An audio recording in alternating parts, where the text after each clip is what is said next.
Ito naman po, pumitas po tayo mga bossing ko ng as-is. Ito ang ating as-is. Napakaswerte nito mga bossing ko, lalo-lalo na pagdating sa usapin ng negosyo. Kung napakatumal ng inyong negosyo, kumuha po kayo mga bossing ko ng dahon ng as-is. At pagkatapos mga bossing ko, ganito ang inyo pong gagawin. Kayo po mga bossing ko ay kumuha ng panulat. Kagaya po nito mga bossing. Yan. Ating pentel pen.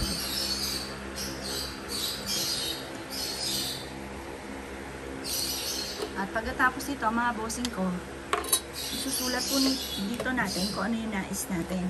Halimbawa, magkaroon ako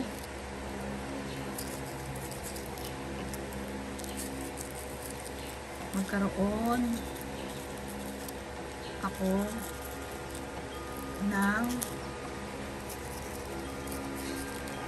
malaking benta. Araw.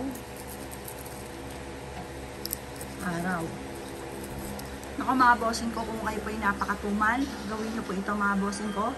At mapapansin nyo po mga bossing ko na araw-araw na magkakaroon ka ng malaking benta. Pagsasamahin nyo, halimbawa meron kayong buena mano. Halimbawa lang po ito. Ang buena mano nyo mga bossing ko ay 500 pesos. Pagsasamahin nyo po ito mga bossing ko at ipapagpag nyo po ito mga bossing ko sa inyo pong mga paninda. Sabihin nyo po, ganito.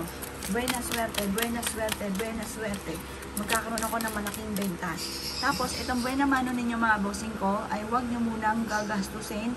Ito po ay magtatawag na swerte. Kasi pag nagastos nyo na siya, ipinasukli nyo na po siya mga bossing ko, yan po ay wala na magtatawag muli ng kasamahan po niya.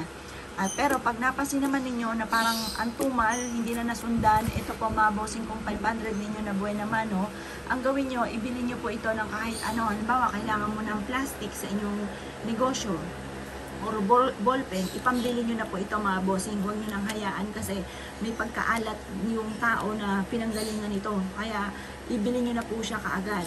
Ngayon, pero mas maganda, meron ka laging as-is mga bossing. Ako nga po mga bossing ko, meron ako mga as-is dito. Maswerte po yan mga bossing ko at may mga bunga na nga yung aking pong as-is mga bossing. Ito pa mga bossing ko, pakita ko lang sa inyo. Ayan o, may mga bunga na yung as-is ko mga bossing. Ayan yung mga as-is ko mga bossing ko. At talaga namang napakaswerte mga bossing. Ngayon pa mga bossing ko, gawin nyo po ito.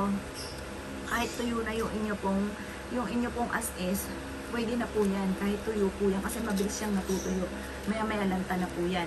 Ang as-is mga bossing, yung bang, di ba maaligas-gas po ito mga bossing. Ito nga yung ipinang-as-is natin sa mga kaldero.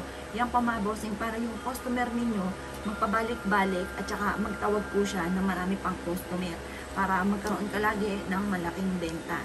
Isa po ito sa mga sikreto. Minsan pa nga, inilalagay yung dahon sa mismong paninda. Nakaganyan siya kasi para maka-attract po ito ng customer para lagi kang magkaroon ng malaking benta.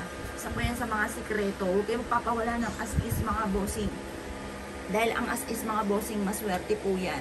Proven po yan ng maswerte mga bossing. Kaya kung ikaw ay isa sa mga naniniwala at na-issue ko na lagi ka magkaroon ng malaking benta, kailangan mo ng as-is at yung buena mano, huwag gagantusin mga bossing.